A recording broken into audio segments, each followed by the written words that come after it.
We've all fantasized from time to time about getting away from the hectic pace and maybe getting ourselves a little acreage out in the country, a few acres of corn and maybe a few cows in the barn.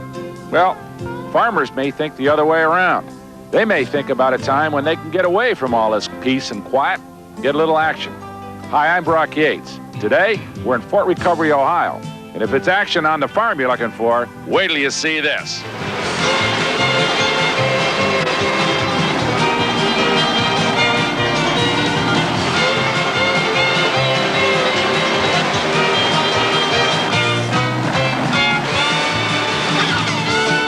Brock tractor pulling is just a totally unique form of motorsports. You won't hear a lot of talk around about aerodynamics because, after all, how much wind do you push at 30 miles an hour? And exotic materials, forget it. There's not a lot of carbon fiber, Kevlar, or titanium here, just iron and steel. But don't sell these guys short on engineering. Take a look at the tractor they call Mission Impossible. Literally every piece of this machine was hand-built by Tim Engler of Princeton, Indiana. It features a race car-style space tube frame construction and as many as 5 Mammoth 550 cubic inch Arius engines. Now, Tim was the first to mount the engines crosswise like this. The challenge was how to get all this power to the rear axle in this configuration. I mean, you've got engines coming in from 3 different directions. Well, that's the heart of this machine. This gearbox here with 3 input shafts and just a whole bunch of ring gears. So I'll tell you, if power is your passion, stick with us today. You're going to like this show. Well, Steve, all that mechanical complication goes into solving a relatively simple problem.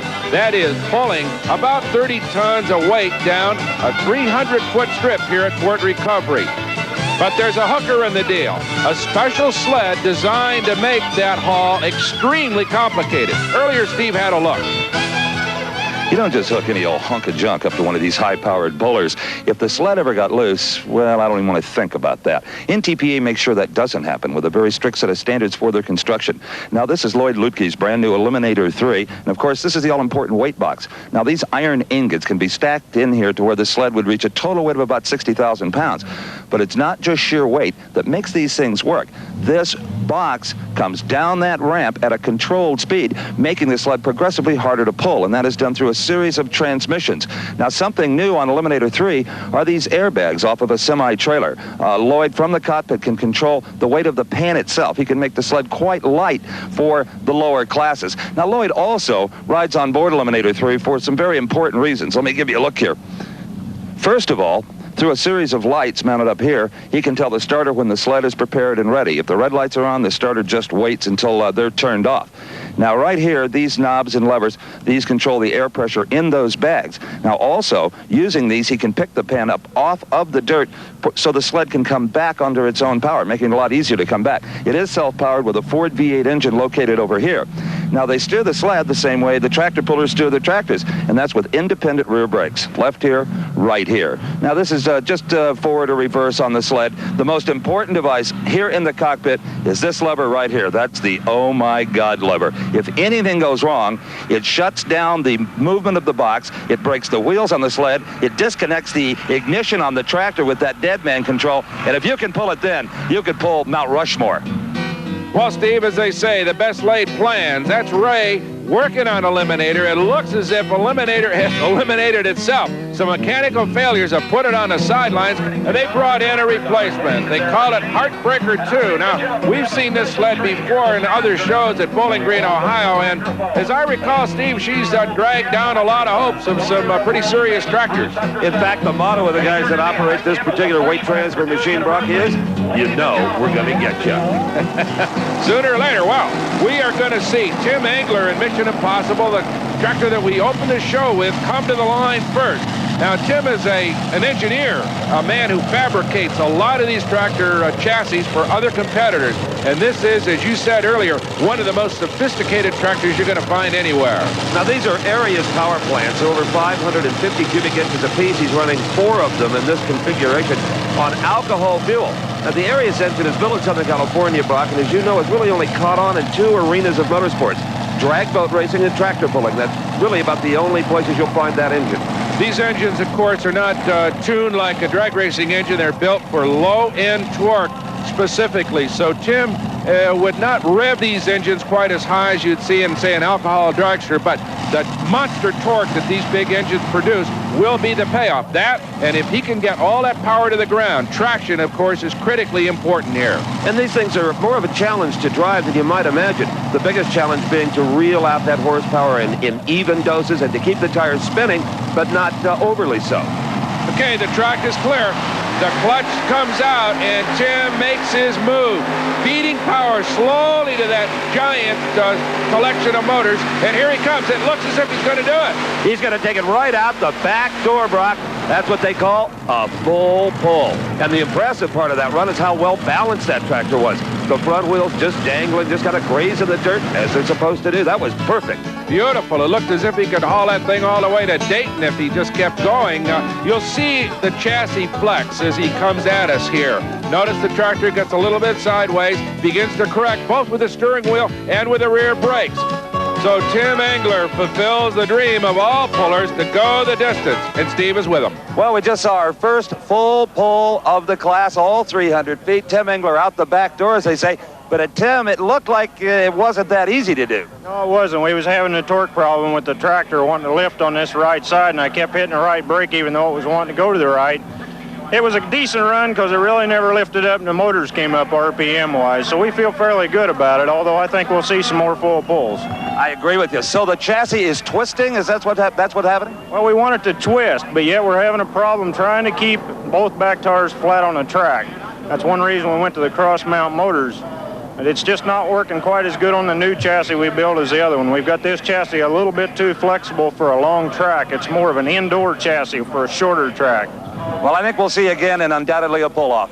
Sure, we'll look forward to it. Thank you. Almost within sight of our tractor pulling action today is Fort Recovery State Memorial. 2 reconstructed blockhouses with connecting stockades, and very typical of the kind of forts that were built east of the Mississippi in the late 1790s as protection against the Indians. A general by the name of Mad Anthony Wayne had the original fort constructed in response to the battle earlier that wiped out the troops of General Arthur St. Clair. And with this fortification, Wayne's troops soundly defeated the Indians in 1793, and that's where this area got its name, Fort Recovery. Well, Steve, our next competitor is Dave Walsh out of Boston, Wisconsin, with the Irish Challenger. Unlike Tim Engler, he only has 3 Arias V8s on board. And I would think, Brock, he's going to have to work his engines a good deal harder to get the same result. Another nicely balanced tractor, straight and true down this course, but I don't think he's going to take it out. Oh, he's starting to bog down there, and no, he does not do it. 245.2 feet. That, of course, well short of the 300 feet that we saw Tim Engler run here on the first pass. So that'll put Dave Walsh out of the competition as we go to Wayne Garrett out of West Alexandria, Ohio, and he will carry 3 427 cubic inch Chevrolet engines on board Triple Chaos. You know, Brock, when we first started covering tractor pulls some years back, you hardly ever saw a driver even with a helmet on. But these guys and the NTPA have gotten very safety conscious. You'll notice they're even wearing driving suits, flame retardant suits, and helmets, and even roll bars in some of the tractors we'll see later. That's right. Well, these things, if they ever get loose, can be mighty dangerous. An awful lot of weight and an awful lot of horsepower unleashed in these machines. And as we watch Wayne Garrett back up to the old Heartbreaker 2, you can see the massive tires on the back of that machine. That, of course, is the key to traction. That, coupled with those 3 Chevrolet engines, are the key to getting Wayne down this 300-foot track here at Fort Recovery. And look at how these engines are mounted, Brock. 2 of them, the front 2 are crank to crank. They are through one set of clutches, and then the rear motor is yet another clutch. Interesting combination of engines. Feeding power steadily as he heads down the track. Wayne Garrett. Down, getting a little bit sideways. The tractor beginning to wobble and angle itself forward, and now bogging down. And that's it for Wayne Garrett. That will be a short pass, 230.5 feet, not anywhere near the distance that we saw Tim Engler go, and in fact not as much as the 245 feet of Dave Walsh earlier. Here's Jim Walsh out of Linden Station, Wisconsin, Dave's brother, getting ready to go in the Foolish Flyer. And now let's go to Steve with Wayne Garrett. Well, what you see coming out of the rear motor on Wayne Garrett's tractor is what racers often refer to as death smoke. And that can only be caused by something going awry internally. It is really popping and crackling here, oil running out of every pore. afraid you hurt it this time. Yeah, I believe so. I think we blowed some head gaskets in. I hope it didn't go any deeper than that. I'm not too sure. Well, the RPMs were way up early. I come out and hold just a little bit using the clutch kind of slow, but it got a hold of me a little bit, and so I just went ahead and nailed it down. And I think I might have went a little hard on that back motor, so I ain't too sure. What's that tachometer say there? How many RPMs did we hit on that? A little over 7,000? 7. It was probably cranking at least 7 there, or a little harder than that probably. I could have maybe used a little higher gear, huh? Yeah, I believe I could have hit a little higher gear that time. We thought maybe the track would get a little better bite than that, but it wasn't quite as wet as we thought it was. Let's hope it's not too bad when you do the post-mortem. I hope so too. Thank you. So as they clear Wayne Garrett's tractor off the course, we're going to go back to more 7,200-pound modified action. They are hooking up Jim Walsh's Foolish Flyer. Now, that's an interesting old machine. Carries an Allison aircraft engine, twin turbocharged, fuel injected, and really, Steve, this was one of the original power plants when they got going with the big modified tractors. That's right, and this Allison engine is far different than it was in the days of the Mustang fighter plane. Then it had a crank-driven supercharger. Now it's twin turbos, and is it going to be enough power to take it 300 feet? Here comes the weight transfer box, and up come the front wheels. Not enough weight on the front end of this machine. He missed the balance, Brock. He sure did. You could see him jockeying with the rear brakes, trying to keep that thing straight, but it hauls him down at 242.8 feet. So both the Walsh brothers not too successful here today. And now John Carlton, one of the real veterans in this kind of sport, getting ready to go in the Virginia Farmer. And let's go to Steve. Well, Jim, at 242.8, not a distance record, but you might have set an altitude record. Yeah, I think so. A little light up front. When it gets that high in the air, is there anything you can do to try to settle it down other than getting off the power? Pretty much just try and run it straight down the tracks is the best thing you can do at that point. Well, with a single Allison, you're in pretty tough in this class anyway, aren't you? I'm outpowered by quite a bit. I can just pretty much run a straight good pull, and that's the best I can hope for. Well, thanks for a great show. Oh, thank you. Well, you can see how critical weight transfer and weight adjustment is on these tractors. Not enough weight on the front end. You fly the front wheels, and all of a sudden, the traction goes away. So we'll see if John Carlton has the balance right on the Virginia Farmer. A tractor powered by 3 modified Rodeck supercharged engines, Steve.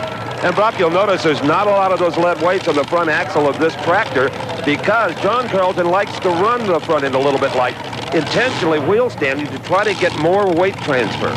A different philosophy entirely, as you saw earlier, with the only full pull by Tim Engler. That tractor stayed almost dead level the entire 300 feet.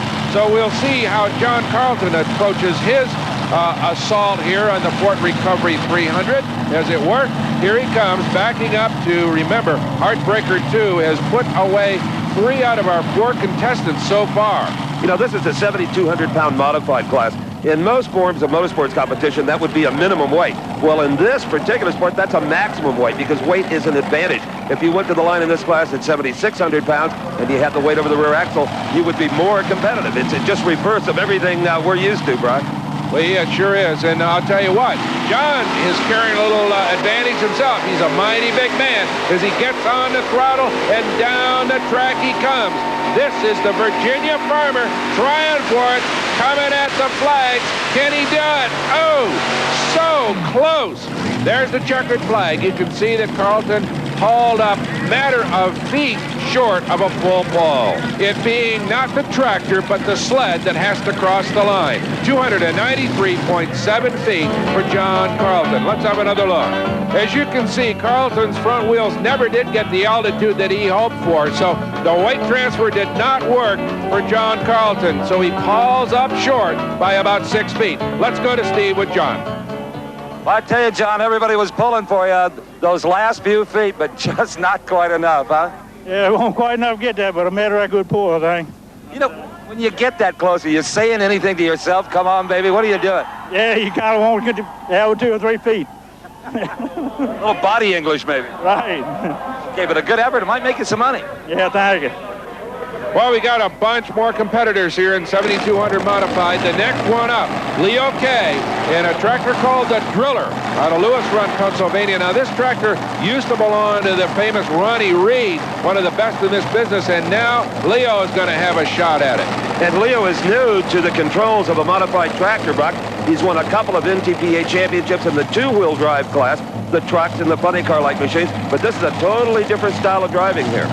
It sure is, Steve. He's got to handle the horsepower being generated by 3 500 cubic inch supercharged Arius engines. Here he goes. And so far, everything is working perfectly. The real test, though, is when that box comes forward, as it's doing right now. A few control problems for Leo K, but he uses the brakes beautifully and takes it out the back door. I'm Brock Yates, along with Steve Evans, back at Port Recovery, Ohio, and here's how it stacks up in the 7200 modified so far. 2 men, full pull. The second man, Leo K, just did it. Steve's with him. Well, Leo K just bought this tractor about a month ago from Ronnie Reed, and so far, what a good investment. Full pull. Yeah, we were lucky. It ran good. I think we lost the blower belt again, though, but... I think so. Did the tractor come with any of Ronnie's continued assistance? Yeah, we call him about every other day. Well, I'll tell you what, if you like tractor pulling and any other kind of high-performance machinery, you know that this man, Art Arfons, will show up with some wild stuff. You want weird? Take a look at this. Anytime you see this pretty shade of green, there's a good chance you're looking at a machine built by the famed Art Arfons. All of his jet-powered racers over the years have been called Green Monsters. First on the drag strips, later on the Bonneville Salt Flats. Well, now Art has gone tractor pulling, and again, he's using jet power. Well, turbines, really. There's a pair of them out of Sikorsky helicopters. Now, just to start these engines, Art uses a 1,000cc Kawasaki motorcycle engine. It also powers the machine around in the pits and up to the starting line. Now, he's using all of the gauges that a helicopter pilot would have to refer to, and there is no clutch or transmission in this car. The only way you can restrain it at the starting line is with brakes. There are 4 brakes on the rear wheels and also a disc brake on the drive shaft. Now, the downside of building one of these tractors, these engines cost $1 million a piece. Now, Art doesn't have quite that kind of money, so he went to a salvage yard, got 16 engines, and managed to scrounge enough parts to put 2 together. Art, always famous for making junk work in a very exotic way. One of the wildest men of all in motorsports and one of the great innovators. Getting ready to go, Art Arfons. Look at that fire out of those 2 turbines, Steve. But the secret to a good pull is the balance of the machine. Let's keep an eye on the front end. It comes up a little sooner maybe than it should. The tractor pulling to the left. Art is fighting for control here. That's going to cost him some momentum. He is not going to get a full pull out of this. Very close, but not enough. At 286.7 feet, Art Arfons draws up short. As you can see, the end of that sled well shy of the 300-foot mark. And now let's go to our next competitor, John Heilman, Rockford, Ohio. One of the great names in this sport. Has been both the Mechanic of the Year and Driver of the Year. He'll be on board Old Red, a 3-engine Rodak machine that may be one of the real factors here today. Well, here comes Art with his motorcycle engine purring behind him. You know, it didn't appear to be equal flame out of the motors. Does that mean anything? Well, I meant one was pulling more than the other one. Which is not good. Well, it could be and couldn't be. I think I missed my tire pressure quite a bit. You would have had more or less effort. Well, the boys tell me I've been running too light on the tires. Well, you were really cutting it close on that outside line, too. Well, I seen what I was doing. I wasn't going to go out of bounds. We enjoyed the show immensely. Thank you. It's been great being here. What a competitor, what a colorful man. Went over 600 miles an hour in a home-built jet car back at the Bonneville Salt Flats in the 1960s. As we watch John Heilman in Old Red backing in for the hookup to the sled. We've got a highly interested observer for this particular run, and Steve is with her. Brock, I'm with Ann Heilman and her husband just now backing up to the sled. How do you feel about today, the track? How does John feel? Well, I think he feels real confident with the tractor. I feel kind of skeptical because the track is tough. Tough in what way, Ann? Loose? Too tight? What? I don't know whether you call it too tight, but it's taking so much horsepower. I noticed that a lot of the tractors are just barely turning their gear. So John probably has a pretty low gear going for him here. He has our one and only normal 7 gear. Which is about the lowest in the truck. Yes. All right, here he comes. What do you think? Pick it up. It should come up. It's pulling down the gear. Looks good. Oh, my. I think he made it, didn't he? It seems like every time I talk to you, it's a question, did he make it? Well, Brock, did he make it or not? He sure did, Steve. A full pull for John Heilman. Third man today to go into the pull-off, along with Tim Engler and Leo Kay. Let's take another look. You can see the tractor nice and level. A good pull will seem that the tractor almost takes a little hop skip, just riding nice and level down that track. But John gets a little off course and gets just into the coffin corner for his full pull. Well, John, I was with Annie over here watching that pull, and I think she willed you the last couple of feet. Yes, with help like that down here, how can you miss? I have my doubts about 10 feet back, but old Red just didn't want to give up. Lance said this track is tough. Yes, it's very tough. It held my RPMs down. I probably should have came us a little bit harder to starting line, but that's what we did, and at least we got it out the first time around. Well, you're going to get another crack at this track in the pull-off. I sure hope we can do good. Well, John Heilman has the odds with him, really, if his record means anything. 4 NTPA national championships on his record. A brilliant, brilliant puller as he walks off track to have a little chat with Ann and do a little post-mortem on that particular pull. Not maybe one of the best ever for him because he barely made that full pull to go into the pull-off. Well, talk about famous, Brock. This has got to be the best-known team in all of tractor pulling, the Banter brothers. That is Ralph on the ground and his brother Dave in the seat, and I think they've got a problem with one of these 4 Chevrolets. Apparently, they cannot keep the tractor running. A fascinating science, and believe me, one that nobody has yet quite figured out. As you'll see, some of the veterans like Gardner Stone, who is Todd's father, has worked in this sport for years and years, and he'll confess that he still hasn't worked it all out. And I'll tell you, talk about a versatile guy. He sells trucks in Vermont. He sells GMC and Ford trucks out of the same store. I've never heard of that before. Well, either way, Steve, he's running a couple of Allisons just like his son in a tractor called the General. In the heavier class, Brock, this tractor can be equipped with 3 Allison engines, making a real monster out of it. Now, we talked about a perfect run according to this team, and that is the front wheels just grazing the course the first 100 feet or so and then standing up. Let's see how well they execute here. And remember, Ann Heilman told us this is a horsepower track. Well, if any machine's got it, it's the General. Here he comes. So far, good pass. The wheels, front wheels coming off the ground, and he is going to do it. A full pull, a beautiful full pull by Gardner Stone in his twin-engine V12 turbocharged Allison tractor called the General. The 4th full pull of the day. Look at this move. As Steve said earlier, the front wheels stayed low, the front end just grazing the ground for the first part of the track, then lifting up about a foot off the ground as he heads toward the flags and a full pull. A beautiful drive by the man from Vermont that puts him in to the pull-off. Well, Gardner, I think you're going to have to give the General another star for that one. A full pull, just beautiful. Thank you very much. We enjoyed that one. It got a little spectacular there at the end. Well, we just had to go for it. I was on the brakes quite a bit, and it started veering, and I didn't get on them again because sometimes when that sled hits you and you're on the brakes, that kills it right there. Any worry on your part getting it stopped without hitting that tractor that was parked there? No, the guy on the sled is right on the ball, and you can shut him down pretty fast. You know, there's enough heat coming off of these engines to fry eggs. Like, Brian, I think there's enough heat coming off these engines. I can feel it on my back. Oh, they're very, very hot, and especially that alcohol fumes. It's terrible in your eyes. You run any water in them at all? No, they're completely dry. We're starting something new this year with the Allisons, and so far it's been working. See you in that pull-up. Thank you. He's using that flag on the end of that club to, as you say, to move that sled back into position. Now, Ralph is probably going to use maybe a little bit different lane. This track has been torn up pretty heavily in the course of the competition, so maybe the Banter brothers have got a different line. 4 big block Chevrolets and the Banter orange tractor. They also have another machine called Banter brown, the only difference being the color. And Dave Banter, the most successful puller of all time. They had a little trouble earlier trying to get the engines to light, but all seems well now.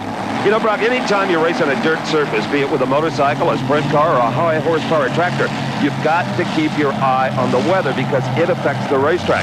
Now, it was cloudy this morning. The track stayed nice and moist. The sun is out, temperature in the mid-90s. It could dry out. It sure could. But I'll tell you what, if anybody can read one of these tracks, it's the Banter brothers. They've been in it for years. They were one of the first teams to come with the multi-engine drag racing type supercharged engines, stock block setups, as opposed to the old Allisons and turbines that were being used heretofore. Now, the Banner Brothers setup, as you can see, is a pretty basic unit. 4 engines in line. Set to go. Here he comes.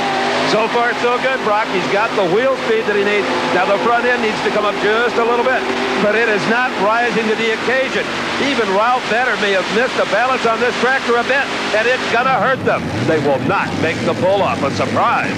It sure is a surprise, and they missed by a mile, actually 282.7 feet for Dave Banner. Now, they've got another tractor, don't forget, but that is something of a shock here as we see the Banner Brothers come up short. You saw the tractor come out showing all kinds of strength, but then slowly that weight moved forward on Heartbreaker 2 and dragged the tractor to a stop.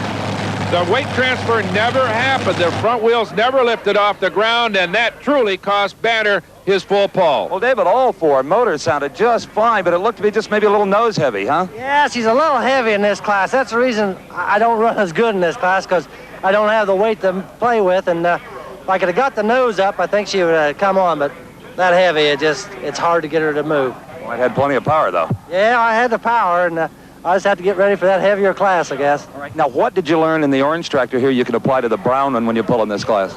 Well, the brown one's a little bit lighter on the front.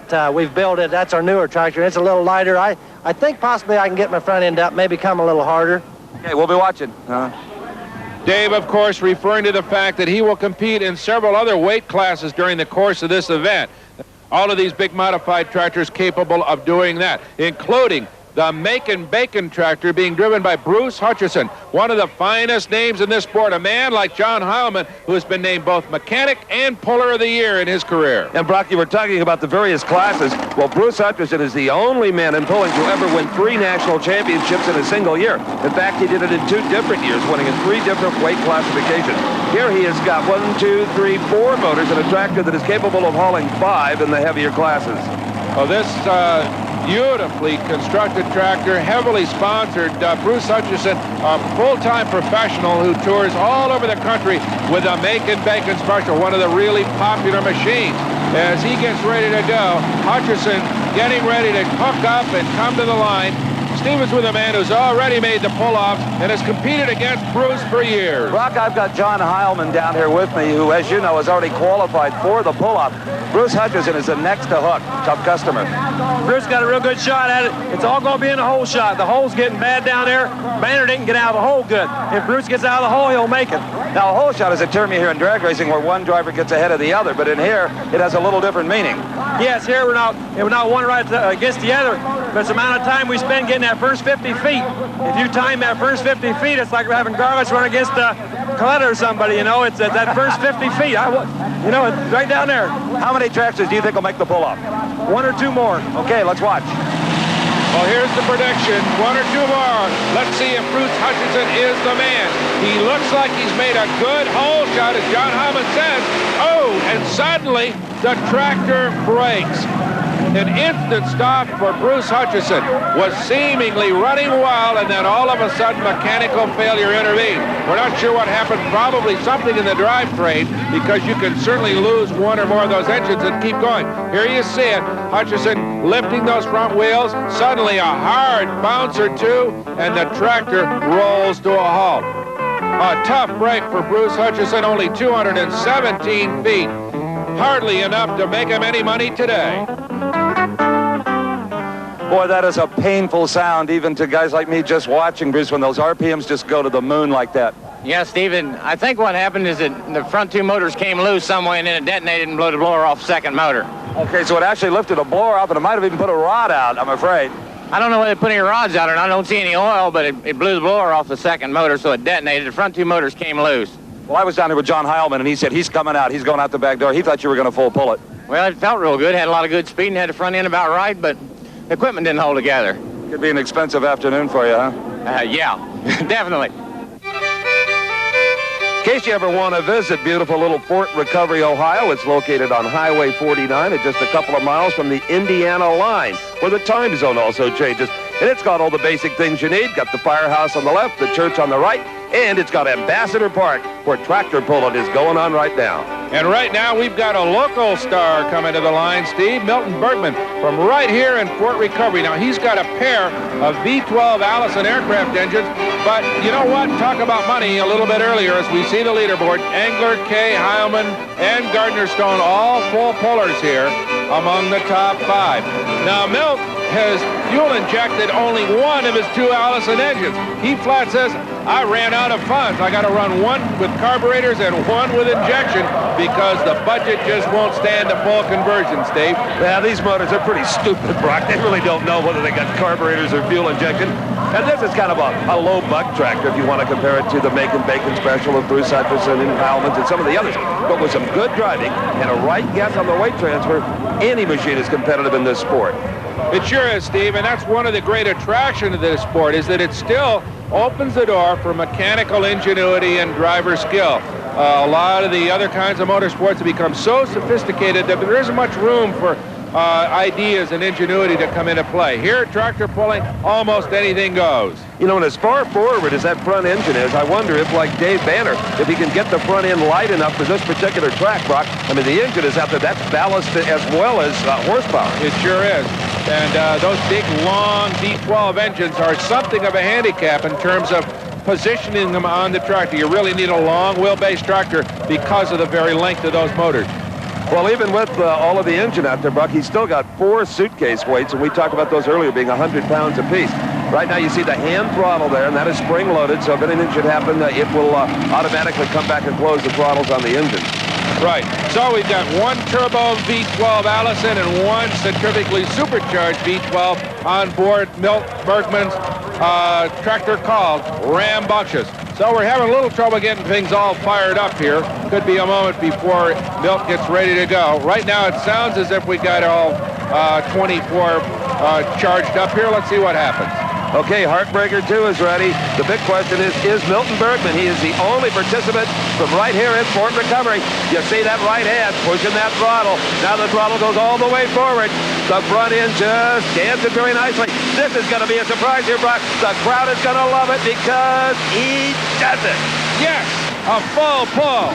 Local boy makes good. How about that? Milton Bergman, a full pull and a beautiful pass. The tractor dead straight, almost all the way down the course, and just slides it over the line. Let's take one more look at it. There you see the front wheels just skimming the dirt surface. Beautiful weight transfer. We were a little doubtful to start with, but it looks like it's almost perfect. Milt, with that right hand, just jamming that throttle forward on those 2 big Allisons, charging toward the line. A beautiful run. Well, Milt, this kind of odd combination. The motor sure got the job done. Yeah, just as I ran out of money, I don't have as much things on this one motor as I do the other. You know, as little as you run the Grand National Circuit, everybody has an awful lot of respect for you when you show up. Is that right? Is that right? Good. I'm glad to hear that. It hasn't done too bad. I've been running a lot indoors, and now I'm going outdoors a little bit more. Looked like you really had the control down. A nice straight pull. I guess I got lucky. There's a little bit of luck still involved. Well, she's riding with you today, huh? One of the most important safety features on these monster tractors is also one of the simplest, the wheelie bars. And as we've seen today, they dig into that dirt hard to keep the tractor from literally flipping over. Also, at the rear end of the machine, you've got this light here. If that light is on, it means the tractor's in reverse, and no way is the man that hooks it up going to step between it and the sled. Here, well, these are called dead man switches, or ignition safety switches. Should the tractor break loose from the sled, it'll shut off the electrics to all 6 big block Chevrolet engines. Let's take a quick look in the cockpit of the Banner Brothers machine here. It carries a fire extinguisher, which I don't believe you can see. He's got lap belts and a spring-loaded throttle in case his hand should slip off. But the most critical areas of safety are in the drivetrain and the engines. Now, the drive shafts must be completely contained in very hard steel material, and there's a very serious spec by the NTPA here, and every pull these are inspected to make sure they are the right diameter and the right thickness. If you break a drive shaft, they want all the pieces to be contained. Also, right here, all 6 engines are fitted with steel explosion-proof bell housings. The clutches take a tremendous beating in tractor pulling, and again, if there is an explosion, you want all the fragments inside that safety bell housing. Now, the exhaust headers must be pointed up in case it should drop a valve. It's not going to spray it to the side and maybe hurt somebody. You'll see all of the exhaust pipes pointing straight up. Also, all of the blower belts have a safety shield around them. Should they break, they won't take a fuel line with it and cause a fire. And when you consider that this tractor is generating well over 4,000 horsepower, safety becomes a major factor. So as Dave Banner backs Banner Brown in, there's brother Ralph. I don't see the golf club this time, Steve. No, I don't think so. He parked his 7-iron here, but he is intently looking at that track, hoping that he has located the sled and his brother Dave in the right position. Now, they failed to make the pull-off with Banner Orange. This is their last shot. 4 big Chevrolet engines. Probably the best driver in all of tractor pulling at the wheel. When is the front end going to come up? Again, this machine is a little nose heavy. Yes, it is nose heavy and doesn't seem to be able to squeeze over the line. That's a very, very difficult call. Did he make it or did he not? The question is a matter of inches one way or the other. Dave doesn't seem to be particularly certain whether or not he did it. He will have to wait for the judges and their electronic beam to make the call. As Ralph, his brother, is concerned, obviously, he wants to make the pull-off as well. Steve is down at the finish line. Well, Dave, that was so close. I still haven't heard an announcement. I think they're taking an extra laser beam reading. Full pull. There it is. Good deal. I'm glad to hear it. I want another shot at that, because I think I could come out and do a little bit better. It was close, but I think another run. Well, to my uneducated eye, even this one looked to be a little heavy on the front end, maybe. I'm heavy in this class. There ain't no doubt about it, but this one was 100 pounds lighter on the front than the other one. The other one was probably 200 light, and this one's 100 heavy, so we'll just have to try again. I could distinctly hear you working that throttle in the first few feet trying to get it hooked. Well, it was spinning so easy. The boat comes out so hard, I just can't lay right in it. My motors will build the R's too quick, so. See you in a bit. Okay. All right, here comes the final contestant in this 7,200 modified class from Wisconsin, Steve Jaske, in a tractor called the Blazing Bison, Steve. Boy, this is just an incredible machine, Brock. Much like Tim Engler's tractor. In fact, Tim had a lot of influence on the design and construction of the Blazing Bison here, driven by Steve Jaske. Oh, that is just awesome. What a collection of horsepower. That tractor will carry as many as 5 Arias supercharged V8. In this particular class, only 4. Only 4,000 horsepower. Okay, the Wisconsin driver is underway, and just like Dave Banner did, he's feeding the power to it very carefully. Now the throttles are wide open. This is the last driver with a shot at the pull-up. He gets out of bounds, Brock. He sure did, Steve. He cleaned out one of the finish line cones. He went the distance, but will not qualify for the full pull because he got out of the lanes. Here comes Jaske. You can see the enormous torque of those engines slowly pulling him to the right and over the line, the white line that puts him out of the competition, instant disqualification. A tough break for the man from Wisconsin, keeping him out of the pull-off. Well, I'm afraid the Blazing Bison was a wandering buffalo today. They just disqualified you. Yeah, I got a little too close to the sideline, I guess, Steve. It's one of them deals. You gotta, if you back off anymore, you ain't gonna make it out. So, kind of a gamble. You got a little diet of dirt there at the end too. Yeah, that's why we run the air filters on the back 2 motors. It tries to keep some of the dirt from going into them. Well, a great try. Just by a couple inches, you failed to get in that pull-off. Thank you, Steve. And the first to hook will be Mission Impossible, Tim Engler. We heard Tim earlier say that his only problem with this machine is the chassis may not be stiff enough, even though he mounted some of the engine sideways. Still, all of the torque of those crankshafts thundering around in this tractor is causing it to handle poorly.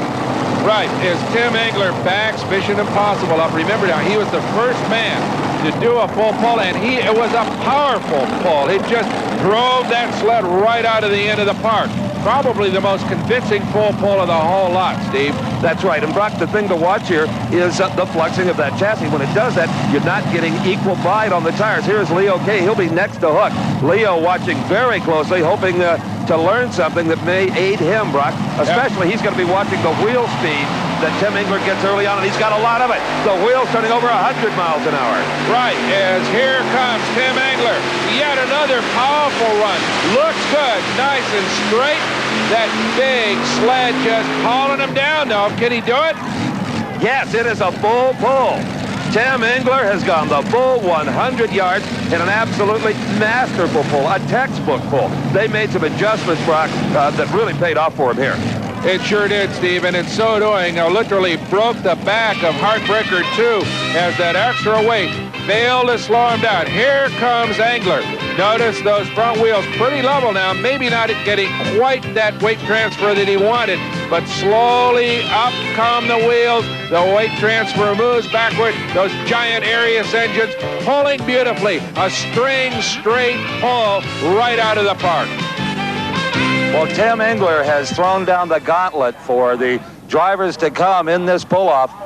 The entire distance, a full pull. Can't do any better than that. No, I think that's the best run we've had all weekend. I hit the brake one time, it hooked to the track, and I didn't have to hit on the brake again, and the front end stayed up and went pretty straight. I feel real good about it. Beautiful balance on the tractor, just perfect. Thank you very much. We lightened the front end up a little bit that pass because we knew they was going to put the weight on us a little quicker.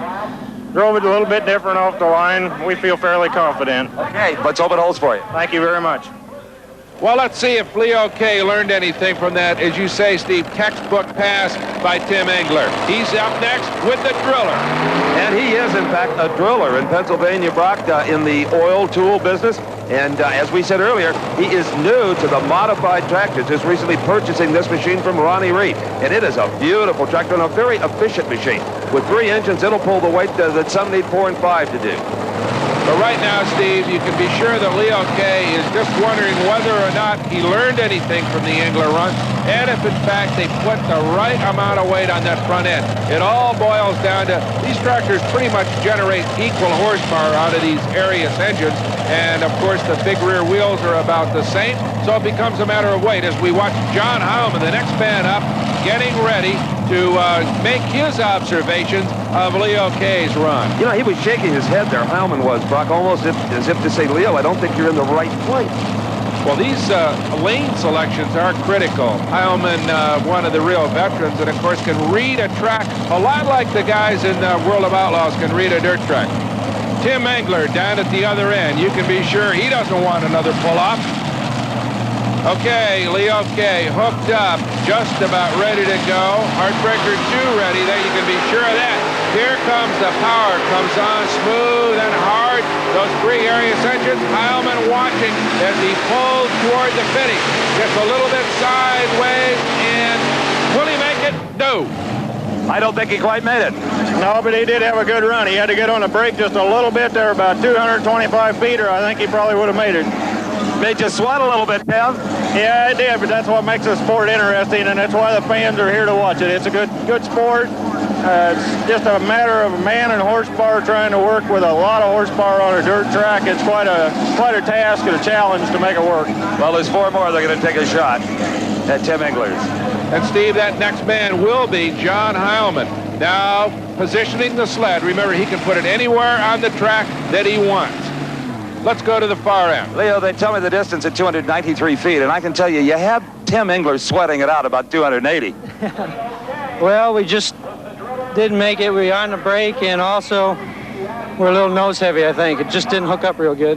What causes a control problem like that? Well, I think we were a little nose heavy, maybe 100 pounds on the front, 75. That would cause it to veer one way or the other? No, but that would keep the front end from the tires locking up. You don't get the weight transfer you need, huh? Yeah, we didn't get that what we wanted. Okay, do you think anybody else is going to pull this distance beside Tim?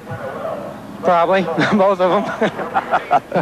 Now remember, he needs a full pull to stay in the competition. Steve? Brock, Ann Heilman again, and Ann, any confidence going into this pull-off? Yes, but you know, Steve, the thing right now for us isn't to win so much as to place well and, above all, hold together. Breakage just ruins you. Well, John really struggled to get his full pull. It wasn't a particularly easy one for him, so with a heavier sled, he may be in tough, huh? I think it'll be a real tough hook. Okay, it's totally up to John Heilman now as to how he handles the brake and the throttle for those 300 feet. Gardner Stone looking on as he's the next man up, Steve. And down there with Ambrock, we can see that John Heilman has positioned the sled a little nearer our cameras than most of the other competitors, hoping for more traction out there. That's the name of the game right now, is traction. Absolutely. Don't forget now, the sled, Heartbreaker 2, is loaded to the max for this particular class. So it is purely a question of traction and driving skill. if provided, of course, that one of those monster motors doesn't break. The braking chair critical, as Ann Heilman said. Here he comes, John, out of the gate. Pretty strong pass so far. Carrying the front wheels. The weight distribution looks good. Is he going to do it? No. That was a real nice run. It certainly was. It looks like might make you a little traveling money, huh? Yes, I'm real satisfied with that hook. All right. That's an old tractor, Steve. That was built in 1979.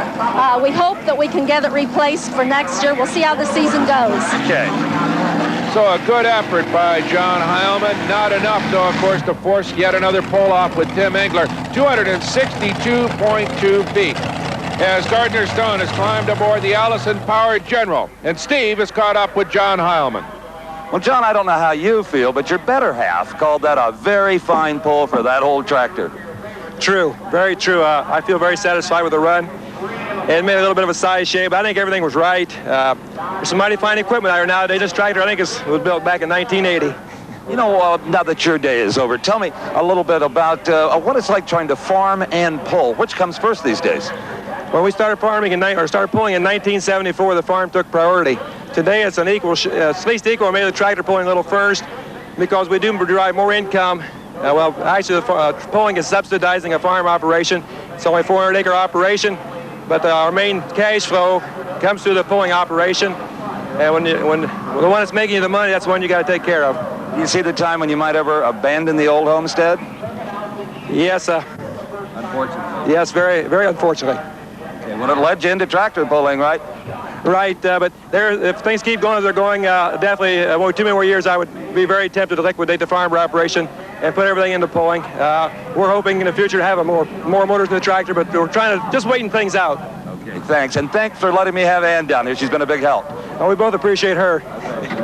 Well, Ann sure has done a super job spotting for us all day long as we look at those twin Allisons and the Gardner Stone-driven General, Steve. You know, Buck, what a thrill it must be to control that kind of horsepower, especially considering that you don't have the risk of going, let's say, 200 miles an hour while you're doing it. Just to have the control of two great big turbocharged Allisons like that. Woo. Yes, indeed. It takes right now the driving skill of Gardner Stone to get a full pull. That's all that's left. He's made all the decisions on the tractor that he can, weight-wise. Earlier, Steve talked to these guys about what it really takes to drive one of these tractors. The driving skill involved is extensive, and exactly what is required in terms of brake and throttle to run what appears to be a simple 300-foot dirt track. Gardner, what's the most important thing that I would have to learn if I were to drive your tractor? Well, my tractor is a little bit different than most everybody else's. We're running turbochargers on an Allison, and with a cubic inch displacement of the Allison 1710, and the turbochargers coming in when they want to. You can't just set this thing and go with it. We have to maintain a lot of bite with the tires, and I have to walk it off the line a little bit slower than the automotive-style tractors do. Try to hook my tires quick, because if I don't, halfway down the track, when the turbos really come on, it just blows the thing silly, and we're all done right there. Well, Steve, I would say that probably the very first thing with a lot of power in a tractor is when you come off the line, you actually try to feel it through the seat of your pants, and sitting in the seat, you can actually feel the tires hooked to the track. And it's a process that I'm not sure we've learned ourselves yet. We're trying to learn with a new tractor more and more power is actually when it does hook to the track, then you can go down with the throttle steadier. With less power, you can drive it harder, and it'll hook quicker. But with more power, you got to just play with the throttle until you feel the tractor just hook right through the seat of your pants. You can just feel it set down and then come on down with the throttle. Trying to teach a guy how to drive a tractor could be hard. You know, once you get it to the line and get everything started, what is really hard to pick up is how to come out of the hole, and what we call driving by the seat of your pants. You know what I mean? If it feels like it's going good, you need to give it more. If it don't, you need to do some change around here. So trying to get it to come out of the hole is the hardest thing in driving, because after you pass 75 feet, I'm sure you could handle it, you know, because you just hold on and go to the other end. But that first 75 feet is hard to pick up, and drivers has tried for years and still have troubles with that first 75. Well, Gardner Stone is one of the men in this sport who has mastered that first 75 feet. An established driver, you just don't do a full pull in a contest like this. without having a lot of experience. Here he comes. Let's see how he handles this pass, Steve. Just about now, the turbos have kicked in. Milton Bergman looking on, trying to learn something. He'll be up next. Gardner Stone, and I believe he has some motor problems, Brock. One of those turbos started to smoke badly, and he's way short of a full pull. Definitely, there was mechanical problems that intervened here for Gardner Stone, and that's the end of it for he and the General. I don't think he's going to come anywhere near even the 262.2 feet of John Heilmann's. There you see the run. Front wheels, looks like good weight transfer, and then suddenly that burst of smoke out of that right side turbo, and that means big trouble. So he comes to a halt with engine failure here and is out of the contest. A tough break for Gardner Stone. 246 feet for Gardner Stone. And Gardner, I was with Tim Engler, and he thought maybe he had a motor problem. Yeah, we did. We lost a turbo boost on the right motor. You can see the hole in the thing. And once you lose that, you just lose a motor, and you just can't carry it. Okay, thanks a lot. Okay, thank you. All right, you think Tim's going to hang on with that full pull and win this thing? Tim made a hell of a run. I'm pretty sure he's got it. Okay. Man came a long way from Vermont. Still had a good day. That's right. Milton Bergman, Brock, just has a great attitude about this whole thing. He takes it seriously, of course. That's why they're here to try to win. But he just, I don't know, just has a twinkle in his eye and having a lot of fun. Well, I see that overall in the pullers. They're a close-knit group. They have fun. They travel a lot together. And I don't see a lot of that kind of hard edge and intensity in this sport that you see elsewhere. And that's a nice part of it. As Dave Banner gets ready to go, he's up on his tractor, but you can be sure he'll be eyeballing Milton Bergman all the way down this 300-foot course. It's going to take a lot of skill and maybe a little bit of luck for Milton to pull this off with this particular tractor. Maybe a little underpowered. Right, I'm sure it is, and he's going to try to put that power to the ground as effectively as he can. Traction and the use of those brakes and throttle become critical. There goes that throttle forward. You can see his right hand on it as here comes Bergman. Good straight run up to now, but now he veers to the right, and he's out of it. I think he knew he was headed for a disqualification. Yeah, I think this brakes might not have worked very good for Milton there, and it cost him quite a few feet. Well, we're all going to find out in a matter of a few seconds as Dave Banner gets ready to feed the power to Banner Brown. Here he comes down the 300 feet here at Fort Recovery. Will he do it? Dangerously close to the right side white line, but that won't be it. It's just raw horsepower. Banner runs out at 262.2 feet, giving the victory in the 7,200-pound modified class to Tim Engler, today's champion. Well, I don't have to look very far for the winner. I already had him.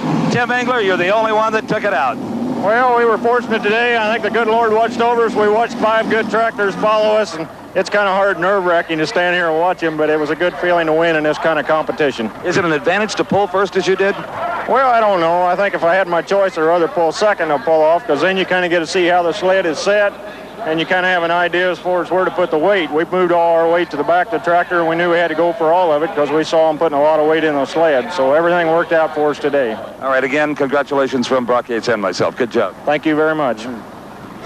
Well, let's take one more look at what will be considered a textbook effort here at Fort Recovery. This is your winner, Tim Engler, on his way to his second full pull of the day.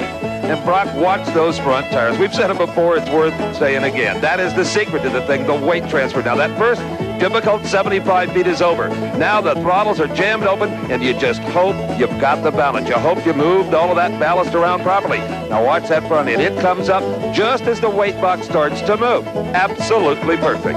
As you watch Tim Engler go out the back for the second time in a row. He wins it. Leo Kay, Dave Banner, John Heilmann, Gardner Stone, and Milton Bergman round out the top 6 in a great day of pulling here at Fort Recovery.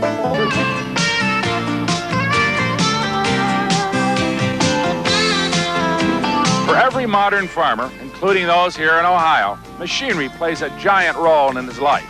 Hi, I'm Brock Yates, and I'll tell you what, in every barn like this, there's probably a welder and a little machine shop, and the man who runs the place knows a lot about equipment. Out of that knowledge of equipment has grown a very interesting and very unique American sport, a sport that started here on the farm, but believe me, has gone big league. For more on that and the exotic equipment surrounding it, let's go to my pal, Steve Evans. Brock, as you know, since the creation of the modified class in tractor pulling, there's been a lot of drag racing technology in this sport. And why not? After all, they both do go in a straight line. But unlike the drag racer, who's only trying to move about 2,000 pounds of race car, these guys are trying to motivate a 12,000-pound machine hooked to a 60,000-pound sled. So they like to have a little more horsepower. A little more. Look at the blazing bison here. 5 supercharged aluminum Hemi racing engines. And this is not the record. Later on, we'll show you one with 6 engines. And like drag racing, the 2-wheel drive category here is starting to look like the funny car class there, populated almost exclusively by flip-top funny cars and funny trucks. And the fans love these machines just as much as the monsters because they wheel stand from one end of the course to the other. Well, Steve, this is the track at Fort Recovery, Ohio, where we're going to see NTPA Grand National Competition. The track, pretty simple, 300 feet long of carefully prepared dirt that the guys are going to run down, try to pull that sled the entire distance for what we call the full pull. And that's the dream of every puller. We're going to start off the action today with the 2-wheel drive class. This is Floyd Hilton and his Floyd's Toy 2. Now, believe it or not, you're going to look in a minute. This is an 82 Dodge Omni, or a semblance of an 82 Dodge Omni. Anyway, before Iacocca arrived. That's right. But Floyd fires up that big single engine. As you said earlier, we got a whole bunch of multi-engine machines coming up. But this one, just one engine, 2-wheel drive. Now, it kind of looks a little like a funny car, Steve. Not quite the paintwork you'd see at the NHRA, but Floyd's got the best of intentions. Utility worker he is, just like his son. They're both pullers. Well, Floyd is inching backwards towards the weight transfer device, the sled, call it what you will, and for the all-important hooking process, and there indeed is the hook. Now, the official there is going to slide that back into a great big steel eyelet, get it hooked in real solid, and then he's going to connect a very important piece of emergency equipment, and you see that being done right here. That's a safety switch. If the funny cars or funny pullers should get loose from the sled, that's going to shut down the ignition system and bring him to a halt. Now, in the event you think that's kind of a lightweight funny car, Floyd is pulling in the 5,800-pound class. That means that tractor right there weighs almost 3 tons, Steve. Can't weigh any more than that because weight is an advantage in this kind of competition. Right now, he hopes that front end will rise and give him a little weight transfer, and indeed it does. A nice pull by Floyd's Toy 2. Let's see if we can get a measurement on it. It is 268 feet. 11 inches, so that'll give everyone in the class something to shoot at. Well, there's one constant that they will all have, and that is the dreaded sled, that giant piece of equipment that will haul them down or permit them to win or lose based on how far they pull it. Earlier, Steve had a chance to look at one of these devices. You don't just hook any old hunk of junk up to one of these high-powered pullers. If the sled ever got loose, well, I don't even want to think about that. NTPA makes sure that doesn't happen with a very strict set of standards for their construction. Now, this is Lloyd Lutke's brand new Eliminator 3, and of course, this is the all-important weight box. Now, these iron ingots can be stacked in here to where the sled would reach a total weight of about 60,000 pounds. But it's not just sheer weight that makes these things work. This box comes down that ramp at a controlled speed, making the sled progressively harder to pull, and that is done through a series of transmissions. Now, something new on Eliminator 3 are these airbags off of a semi-trailer. Lloyd, from the cockpit, can control the weight of the pan itself. He can make the sled quite light for the lower classes. Now, Lloyd also rides on board Eliminator 3 for some very important reasons. Let me give you a look here. First of all, through a series of lights mounted up here, he can tell the starter when the sled is prepared and ready. If the red lights are on, the starter just waits until they're turned off. Now, right here, these knobs and levers, these control the air pressure in those bags. Now, also, using these, he can pick the pan up off of the dirt so the sled can come back under its own power, making it a lot easier to come back. It is self-powered with a Ford V8 engine located over here. Now, they steer the sled the same way the tractor pullers steer their tractors, and that's with independent rear brakes. Left here, right here. Now, this is just forward or reverse on the sled. The most important device here in the cockpit is this lever right here. That's the oh my God lever. If anything goes wrong, it shuts down the movement of the box, it breaks the wheels on the sled, it disconnects the ignition on the tractor with that dead man control, and if you can pull it then, you could pull Mount Rushmore. I'll tell you what, it's usually the sled that breaks the tractors, but they turned the tables here today. Eliminator 3 broke, and they had to bring in another sled called Heartbreaker 2. Hey, Brock, here's some styling ideas for your neighbor's Corvette. That'd drive him a little crazy down at the local drive-in. This is Leo Kay's 86 Corvette, honest. And he is a very successful oil driller from Pennsylvania. And to put that motor way out on the front axle, interesting concept. How about a big engine, 8.3-liter Arias Hemi?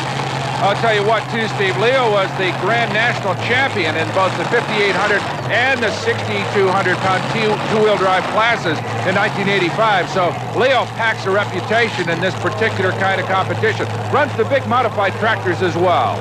This is a beautifully detailed car. The fiberglass body, everything is painted and polished and chrome. A nice machine, but with a rather interesting look. The engine pushed out there for weight on the front end, so you don't have to just put iron out there. Well, that's what the fans love about tractor pulling, is the highly original equipment that these guys bring to the event. Here goes Leo, just chugging her out, feeding that power to that big Arias motor. As Heartbreaker 2's weight box, you see it coming forward. Can he do it? Boy, he's pushing down this. He's almost there, Steve. But not quite. Leo's front end settles down just a few feet short of the full pull mark. Yep, 297 feet, 10 inches. So Leo Kay not quite with a full pull. Now, if the national champion can't take it out the back door, can anyone in the class?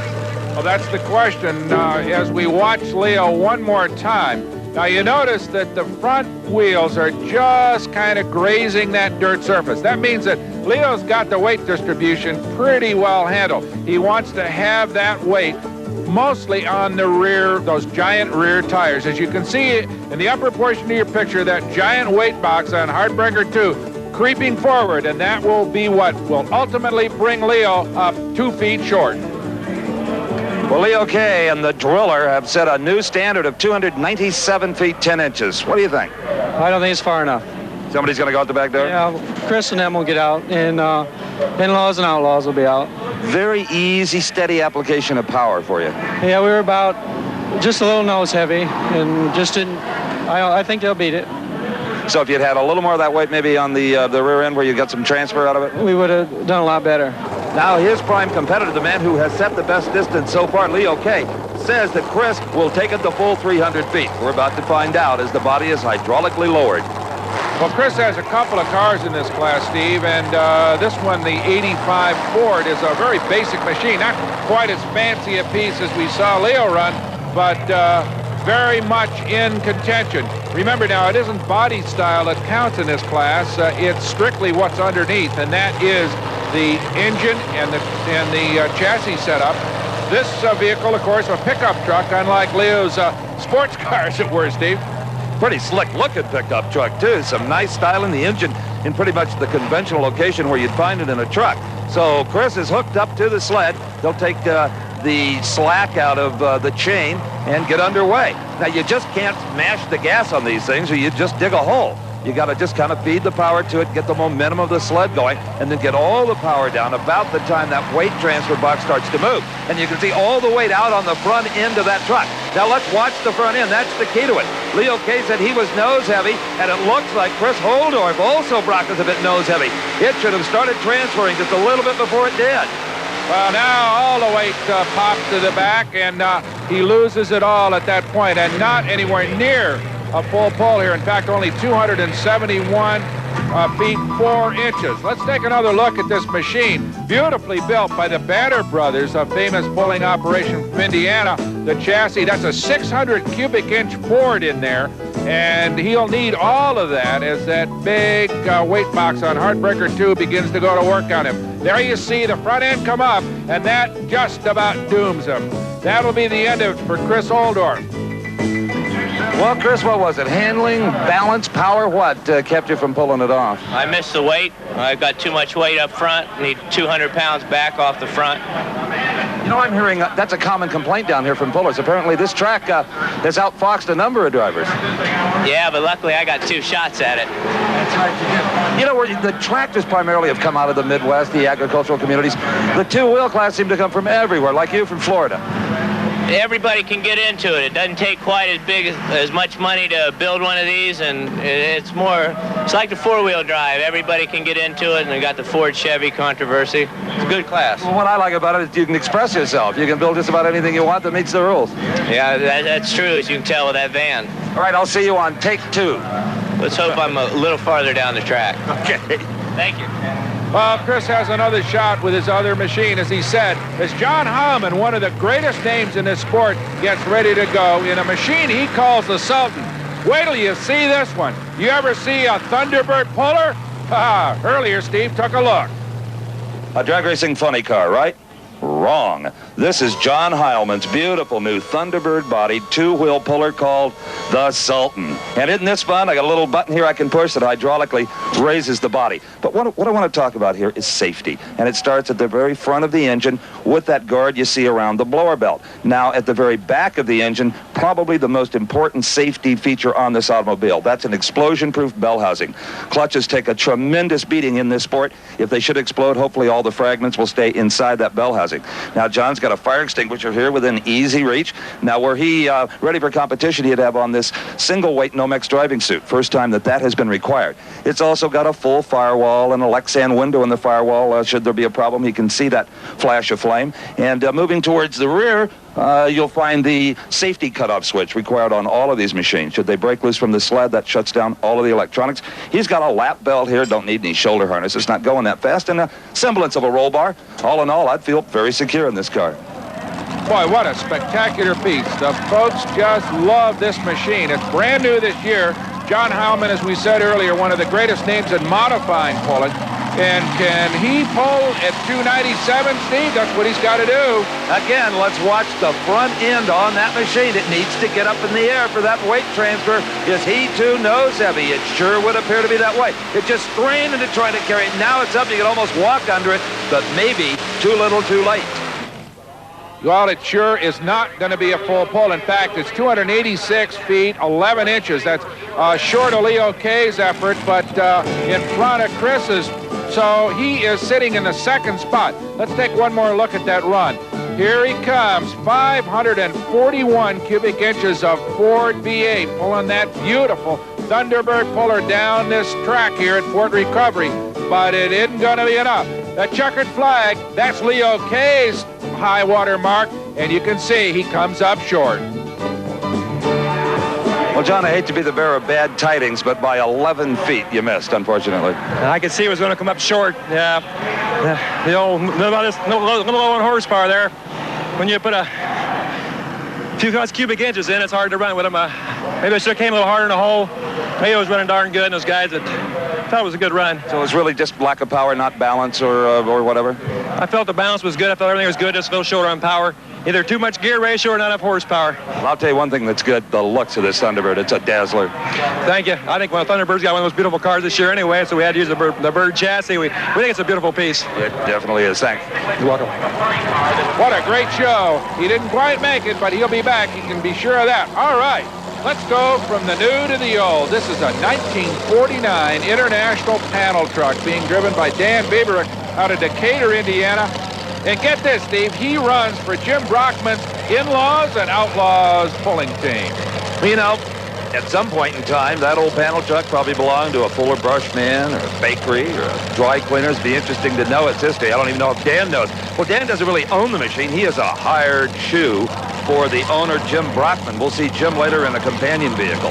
Right. These guys are spectacular pullers. We've had a lot of fun with them over the years. They run some exotic equipment underneath those old bodies. That particular machine is carrying a supercharged Arius aluminum block under its hood and has a long history in pulling. This is a very, very effective machine. And everything inside looks just as good as everything outside. All the sheet metal inside, all hand-formed. Looks very well. It is quality race car style equipment in the pulling sport. Absolutely.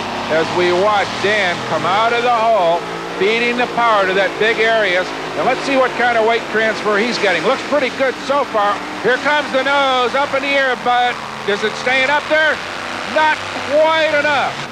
No, it's not. 294.5 feet. And I'll tell you, towards the end of that pull, Dan couldn't see anything but sky, I would imagine, unless maybe he's got a clear hole in the floor or something where he can look down at the track. But that's what you want. You got to get him stood up and get that weight transfer. A nice pull and a beautiful piece of driving to keep the front end up that long and go perfectly straight. That means he was using those individual rear brakes, just doing a dance on them.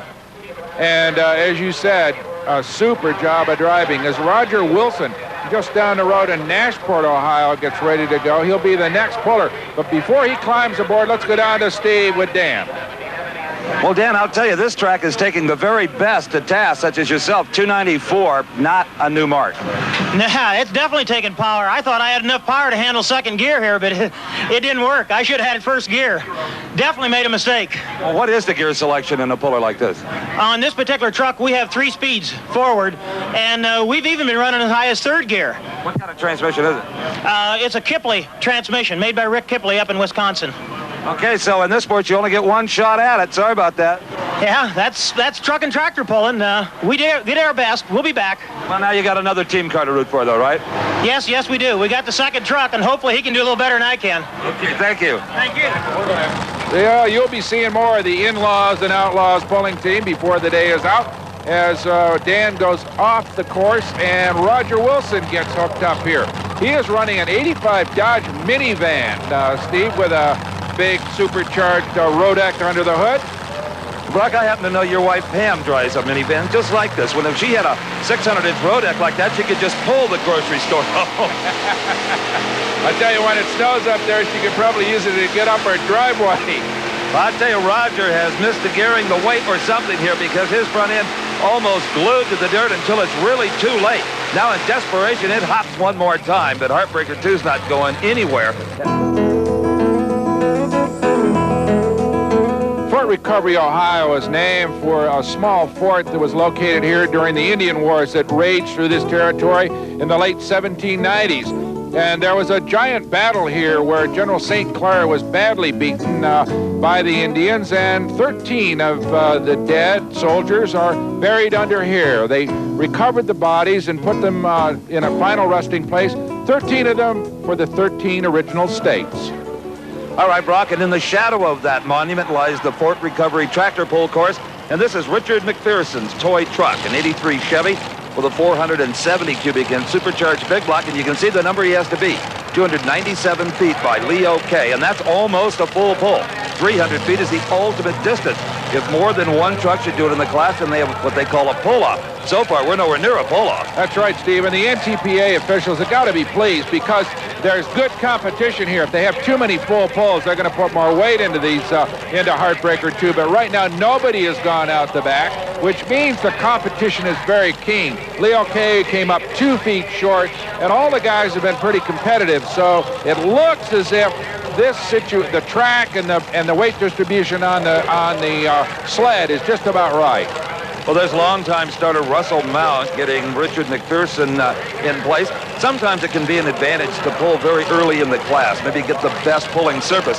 Here, I think Richard McPherson may have the ideal slot, Brock. He may have learned from the earlier competitors that this is a high horsepower track, that the temptation has been for other fellows to overweight the front end. So let's see. Richard McPherson, the toy truck, 83 Chevrolet, blown big block, not getting the nose up maybe as soon as he wanted, but he's still got momentum.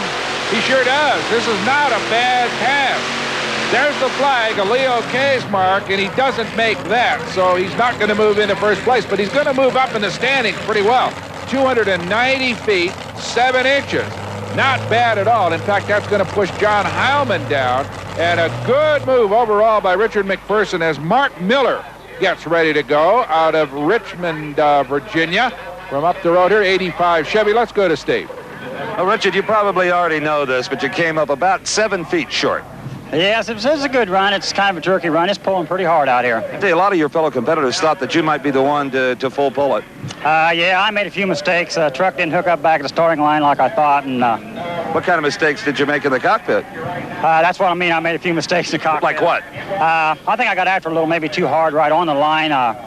I knew I was going to be short of horsepower at this end, so my main concentration was getting a lot of RPMs up so I could have something to lose down here. You know, just listening to the tone of the engine, it sounded like you had the hammer all the way down at about 150 feet or so. Yes, I did. I was slipping the clutch a lot on the line and coming out, trying to come out about 4,500 RPM, slipping the clutch.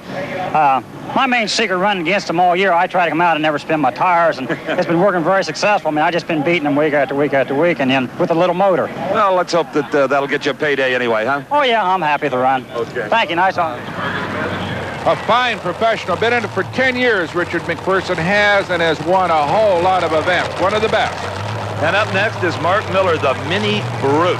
Pretty little 85 Chevrolet pickup truck. Boy, it's nice. A steel 454 engine, the one they call the rat motor, or the big block. But he's installed some Chevrolet aluminum heads to try to get a little more power. There's the interleaf fuel injector on top of a GMC-style supercharger. The header's pointed straight up. The rules require that, Brock, in case a valve should get out and to go up in the air instead of back to the windshield. And underway is Mark Miller. He's got to pull a little over 297 feet to get top dollar here. The truck bouncing a bit, making it hard to control. But Miller maintains a smooth course. He's not quite. Oh, that was close. It sure was. Now, the front of that sled is the measuring mark here. That laser beam scoring system that the NTPA uses will exactly measure it, and it'll come up 295 feet, 4 inches. So that was a very, very good pass, but still, no full pulls here. That's the interesting part about this port recovery event. It's a tough track and a tough sled these boys are trying to pull, and nobody's gone out the back yet. But I'll tell you what, Mark gave it his best shot. He was named two-wheel drive puller of the year in 1985 at 23 years of age, and he has done a super job. Got a great future ahead of him. Right now, Steve is with Mark Miller. Just a little bit short, 2 feet or so short. Yeah, that was a better run than what I made last night, and the night it's a good run. I got jumping a little bit there off the line, but when it gets to jumping like that, it would seem that it would want to load and unload the tires. Yeah, it really cuts your pull back. You know, it hurts you, but tonight it wasn't quite as bad tonight as it was last night. I don't know what's causing it. I don't know if it's something in the sled or the track or just something in tire pressure. Nothing you could do from the cockpit to combat that, though, huh? Well, I'll have to learn something. You know, I don't know what's doing it yet. It's going to take a while to figure out why it's jumping like that. I think that'll put you in second place, though. Yeah, I'm satisfied. Well, like so many of the pullers here at Port Recovery, Mark runs a number of other classes as well as we get ready for the next puller, and he's going to be Ed Hilton, Steve, in Floyd's toy number 1. We saw Ed's dad, Floyd, the first puller in this class in their funny car. This was the original two-wheel drive that Floyd built, has now turned over to his son. What a beauty. They love panel trucks in this class. So do I, for that matter. That's a 52 Chevy, but with an engine that doesn't even resemble the old 6-cylinder it came with. No, I don't think that old 6-cylinder would work in this particular kind of competition. You want maybe about, 1,000 horsepower to yank you down this 300 feet here as we watch Ed back that real pretty panel truck up against the hook here with Heartbreaker 2. Floyd's toy number 1. Going to be an interesting pull, though, Steve. Dad had a pretty good pass, so let's see how the son can do. You know, these things have those monster rear tires on them, Brock, and you would think, well, boy, that'd be a big expense.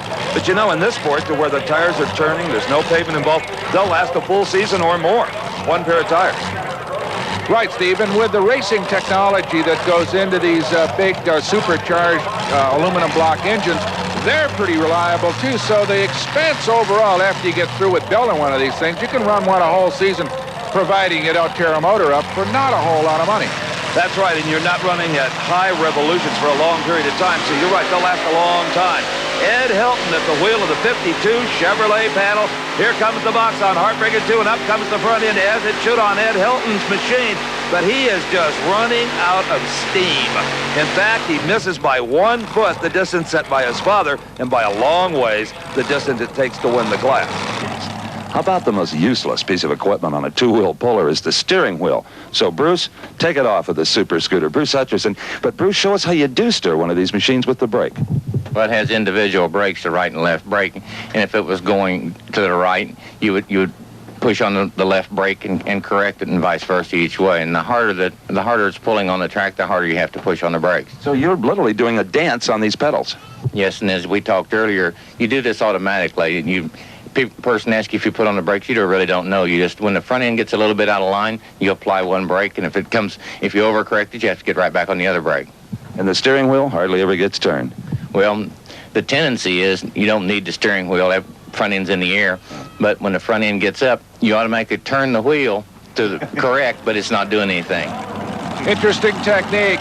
Old tank drivers and drivers at D9 Cats have a little bit of an advantage in this kind of competition as we get ready to go with Bruce Hutcherson and his super scooter. Now, That machine is powered by a 600 cubic inch aluminum block engine built in part by alcohol funny car racer Fred Mandolini. Well, right now, Bruce is wishing he could jump out, grab some of that weight off the front bumper and throw it in the bed where it belonged, because he waited a little bit too long to get the kind of transfer that he needed.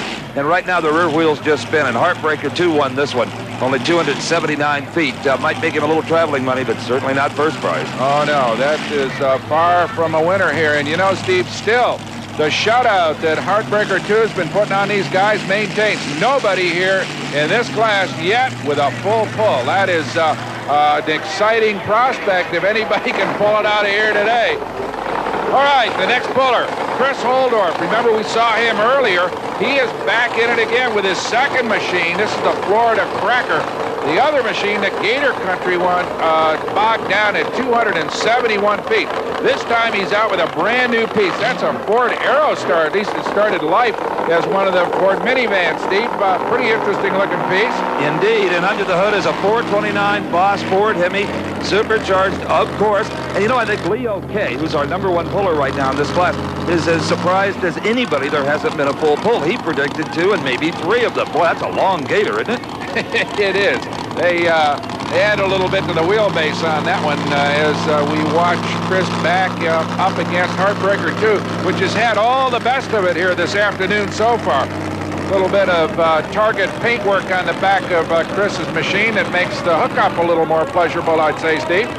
Now, if the hooker there can just keep his mind on his business, yep, he's got it in the loop. And let's see if Chris Holdorf can beat his earlier mark, which was 271 feet. He wants to obviously go a lot further than that. What an interesting shot. Looks like the lead car on the monorail at Disneyland, doesn't it? It sure does. Okay, there's your starter. He's going to just drop that flag, and Chris is going to feed some power to the Florida Cracker. In case you're planning on buying an Aerostar, you won't find one that wheelbase. That thing has been lengthened about 3 feet. Up comes the front end. This could have been a pretty good pull, except he's getting to the outside line. And rather than foul out, he's just going to throw in the towel at a little over 276 feet. Not such a good pass. A little better than with the other machine by about 5 feet, but still not enough to get Chris into the money. As you can see, not a whole lot of weight transfer right here. The front end staying nice and low, which would be good in most forms of motorsport, but not here at Fort Recovery.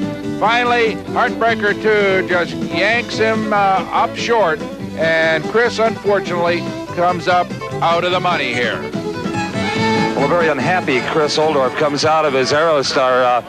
If you hadn't had to get out of it there to keep up away from the line, maybe, huh? Well, I was on the brake pretty heavy the whole way, and I was trying to run a higher gear that time because didn't do very well the first time. And when you're running a high gear, if you touch that brake, you're hurting it. Really? You lose that momentum, huh? You lose twice as much as if you're running a smaller gear. Well, I'll tell you, this has been a very exciting and competitive class though today. I'm glad you enjoyed it. I had a rotten time.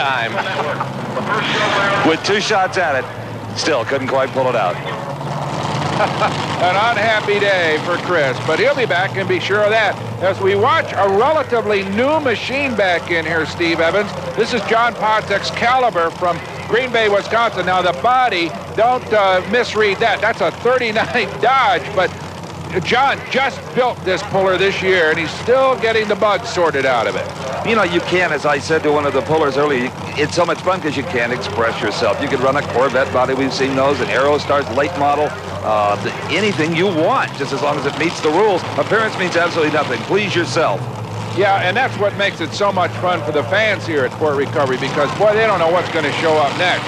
This one of the more bizarre pieces, Excalibur, and here comes John Potts. He had kind of an awkward start there, but almost a false start, like he hit the hammer 2 times, and now he is on the brakes hard. You can be assured of that, but not hard enough to keep from fouling out.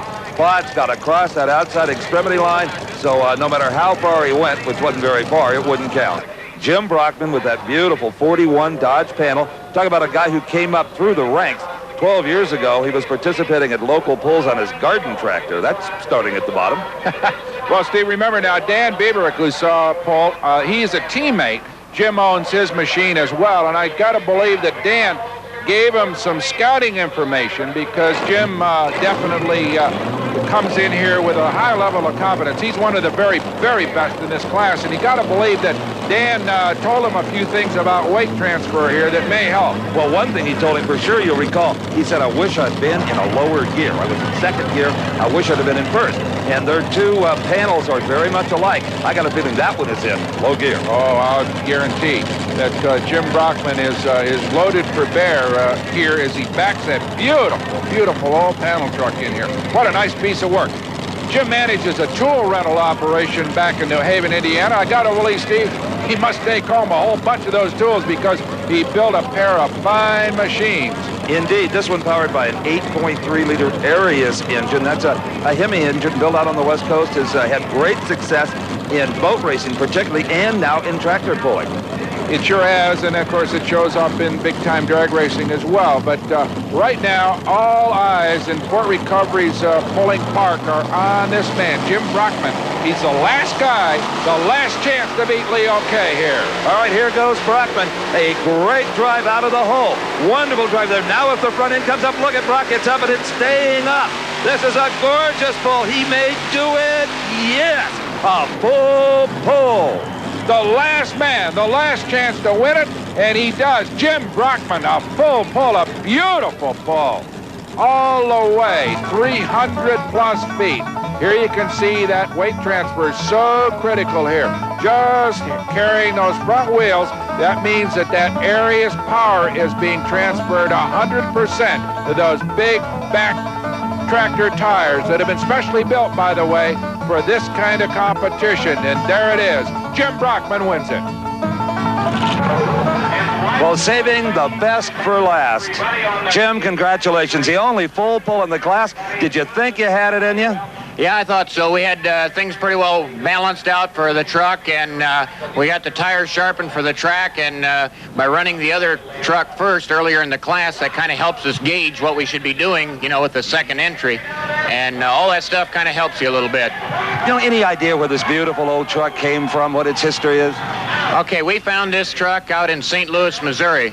It belonged to a contractor. I have the original title and all of that for it. In fact, the original motor, transmission, and running gear, which the old six-cylinder did run when we took the body off. Well, I'll tell you, it did its job today. Congratulations again. Thank you very much. Pleasure to have you here. Boy, we enjoyed it. They call it the Mission Impossible, and Tim, who is one of the finest tractor builders in the business, has built a whole lot of other tractors. He's a full-time professional as he fires up those 5 Arias, 557 cubic inches apiece. And that's got to add up to over 5,000 horsepower in pull and trim, Steve. Oh, and the engines are so impressive. But if you dig beneath the surface, the drive line, the way all of these engines, including the transverse mounted ones, are connected, that's the fascinating part of it. As you can see, there's 2 of them in a row, then 2 side by side, and then 1 in the back. As we watch Tim Engler back that marvelous, I mean, that is just a mechanical marvel. You got to go to a tractor pull to see something like this. There's nothing like it on Earth. And Tim was the first to mount the engines in a transverse fashion like that. And he did that because the crankshaft spinning in all of those motors in the same direction tended to twist the chassis and load one tire more than the other. So he's trying to counteract all of that. But so far, he says it's still tweaking and twisting more than he wants to do. Well, he's a tool and die mold engineer. So not only does he know how to drive them, but he has been named the Modified Puller of the Year and also the Mechanic of the Year in NTPA competition. This man, one of the very, very best. Be interesting to see how he does, because he's going to set a standard probably for all the rest of the guys this afternoon. Absolutely, and the first to hook to the sled in the class is called the test puller, and he can get back in line and try again if he wants to, or he can take this distance. Tim Engler, he is just thundering, Brock, and I mean thunder in the most sincere form of the word. He must be driving back to his hometown in Princeton, Indiana. Full pull. Yeah, he just shut it down. I think he could have left for home. That thing was just sailing down these 300 feet here. That is a beautiful, beautiful pull. Now, remember now, it looks like he's running a whole lot faster than two-wheel guys, and he is, but he is carrying on that sled a whole lot more weight. So Tim Engler's performance here, really impressive. And it'll be interesting to see whether or not the NTPA officials say, are we going to give him more weight, or will we let that pull stand? as you can see, Tim's done a super job. Now let's go to Steve, who's with Tim Engler.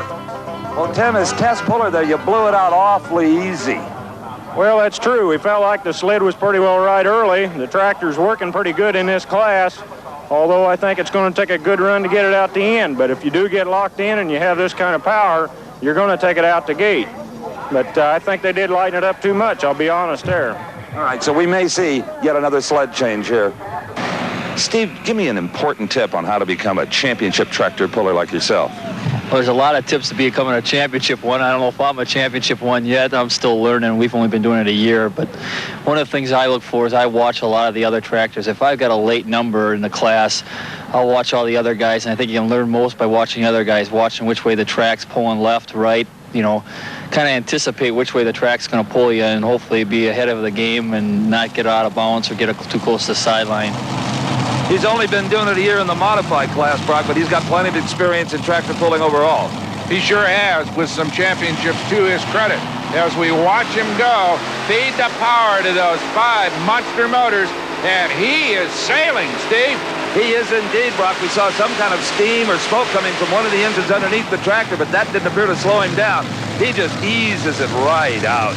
Full pull, just like Tim Engler. So we've got the guarantee pull-off here because we got a couple of guys that had taken it the full 300 feet. So Jaske joins Tim Engler in really convincing fashion. No problem. Again, just like Engler's pass, it looked like he had more than enough power to take it all the way to Dayton. Now, as Jaske comes at us, you can see the torque reaction of those monster engines just trying to twist that chassis somewhat to the right. But, of course, Jaske compensates with a brake pedal action and takes it out all the way. You know, it's never easy, but the way, with the authority, you took it out the back door. I got to wonder if this isn't turning into qualifying for a pull-off.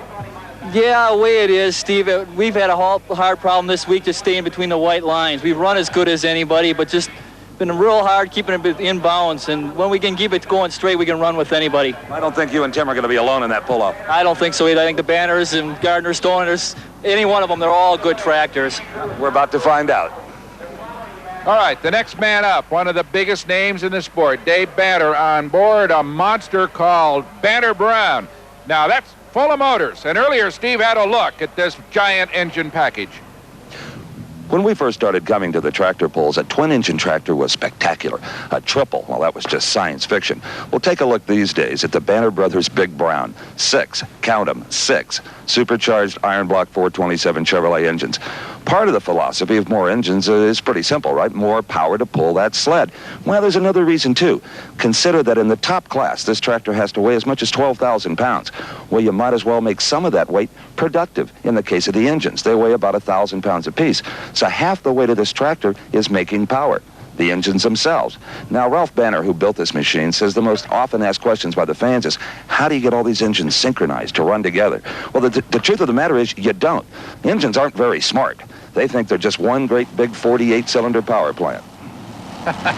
Well, we'll see how those 48 cylinders work as Dave Banner gets ready to go. 6 of these giant things. These guys, he and his brother have been pulling since 1973. Between them, they've won 16 Grand National Championships. That's right, Brock, and this journeyman carpenter aboard knows how to hammer that throttle. Look at Banner. He is just a picture of a pro, and this is no contest. Sorry, Heartbreaker 2. Dave Banner won this one out the back door, the third man to go to the pull-off.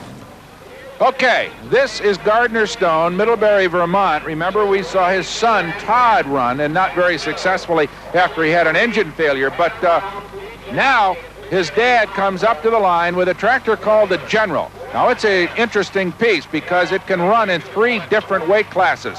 Earlier, Steve took a look at this Allison-powered tractor. You want to talk power? Meet the General.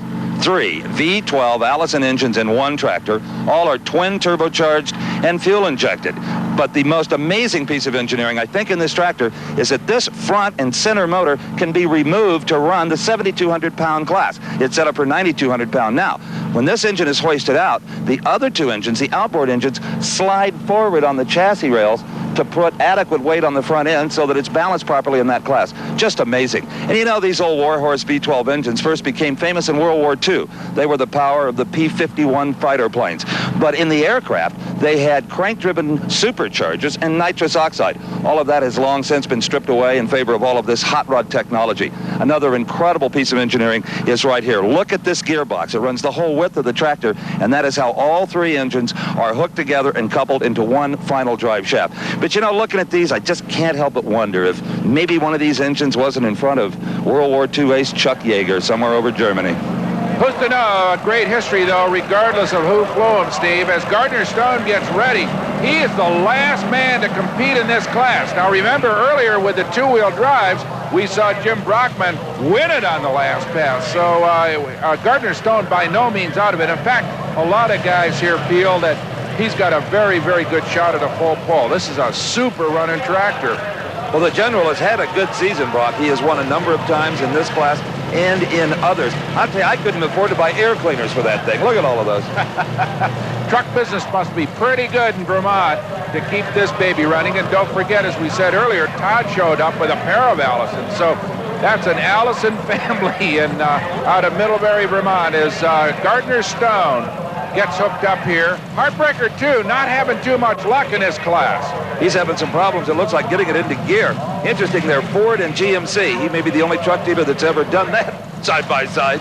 Well, there's not a whole lot of call for Allison-powered trucks these days, so I guess he's got to go somewhere else for his retail business. Here he goes, Gardner Stone, the General, a 5-star General with 3 Allisons. Woo, and it just came up nicely for weight transfer. It sure did. Gardner Stone working that tractor. Does he do it? Yes, full pull. I tell you, he was having some control problems. I really wondered for a minute. Well, he made the distance, Steve, but not with anywhere near as much authority as Jaski and Banner and Engler, who just blasted out the back door. But as you can see here, as you said, it's a problem of control here for Gardner Stone. He's working those brakes pretty hard, and of course, the more you work the brakes, the more you take off speed. But he does get out the back door. He does get into the pull-off. So we've got a 4-tractor pull-off coming up.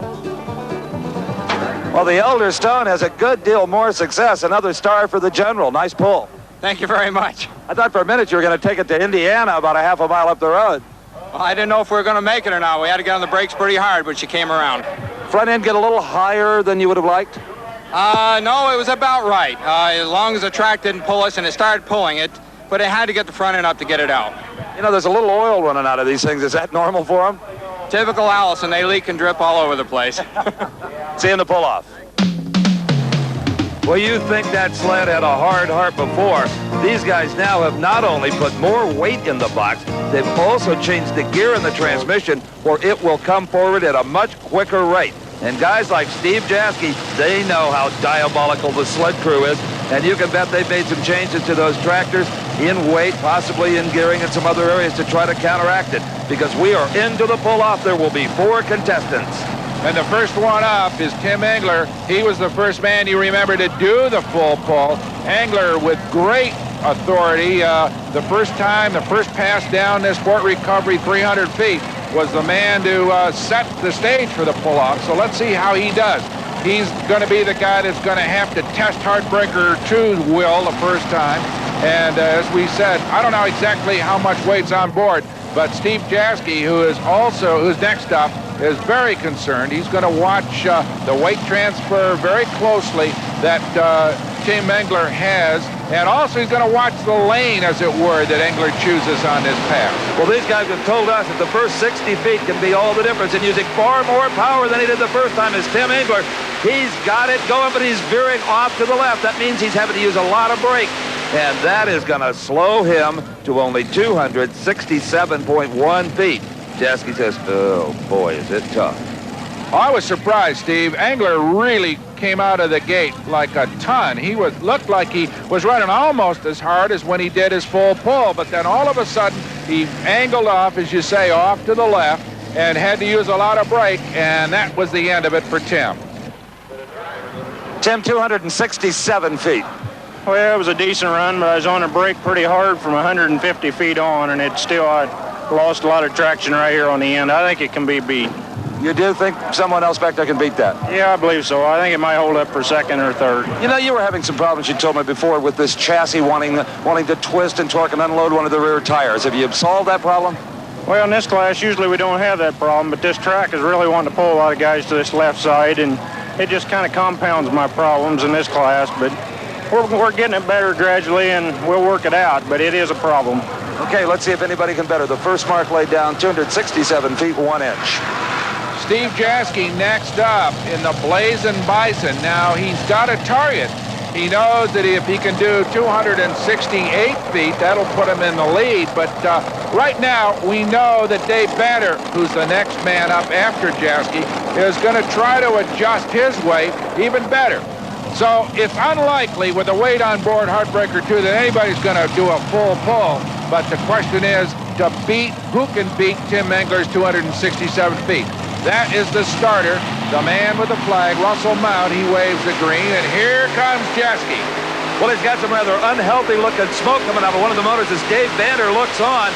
Steve Jaski, he is just pulling that sled for all he's worth. Is he going to take it out the back door? Not quite, but a sensational effort of 295 feet. And Dave says to Brother Ralph, oh boy, that'll be tough to top. Well, you saw him drive right past that checkered flag that marked Tim Engler's best move, and almost within 5 feet of a full pull.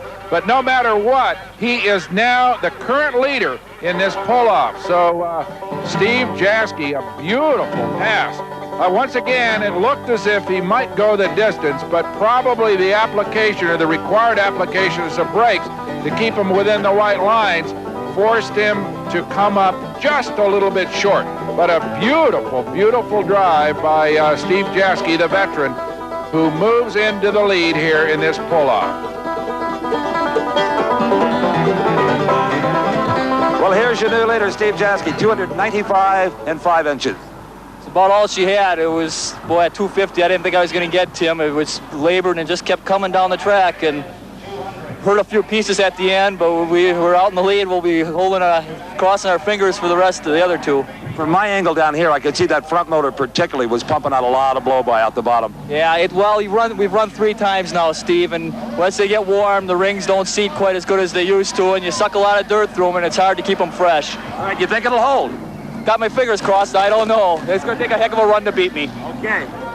Gardner Stone, he will be up to pull next. The man in the blue shirt and the hat with his triple-engine Allison called the General. He's right now saying, you know, maybe we should move to the right. And, Brock, that might not be a bad idea.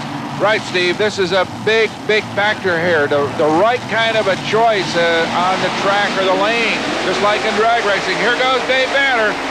Good wheel speed. He comes out very strong. Lots of power. But he's angling a little bit to the left of the track. He's going to have to use some brakes.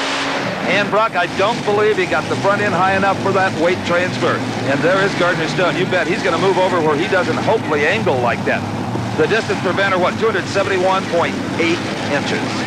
Right, Steve. That's nowhere near enough, because we remember that Jaski had almost a full pull, 295 feet. So Dave Banner does move into the second spot, just barely surpassing Tim Engler, but not anywhere near enough to take home first money. As we watch Gardner Stone head for the General, he's going to climb aboard, and now Steve is with Dave.